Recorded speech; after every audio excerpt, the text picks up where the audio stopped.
Selina ရဲ့နောက်ထပ်ထွက်မဲ့ epic skin နဲ့တိုင်းတွေ let's go show လိုက်မယ် let's go okay I should tell my friend.လာလိုက်တာအပယ်ကပိတ်သွားတယ်ကောင်ကအပေါ်ငါထပ်ထပ်တော့ဆောင်းလာဝေးဆောင်းလမ်းမှာဆောင်းလမ်းမှာစကီဝမ်ကလိပ်ပြာကြီးရောက်ရေးတကယ်လမ်းတာ okay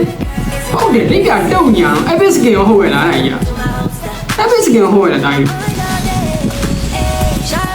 စကီဝမ်အဲ့လိုမကြိုက်ပြီပဲစကီဝမ်တော့လုံးဝတာတယ်စကီဝမ်ဘယ်လိုပုံနေလဲကျွန်တော်လည်းမသိဘူးရှူမယ်အော်ဒီအတူရာခေါင်းပုံစံအတူရာဘလူးခေါင်းပုံစံမျိုး okay စကီဝမ်တော့လာရယ်စကီဝမ်တော့လာလိပ်ပြာလေးဟတ်တဲ့ပုံစံအစားဆောင်းဝမ်းလန်းတာကွာကြီးလာရရောဆောင်းလာ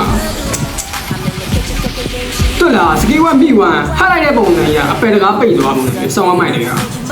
ဆောင်းမိုင်ဆောင်းတောင်းတဲ့ပုံစံနဲ့မစိုးပါဘူးเนาะစကီလူသုံးလမ်းဘလူးညနာပုံစံမျိုးပေါ်လာဗျာဆောင်းလန်းโอเค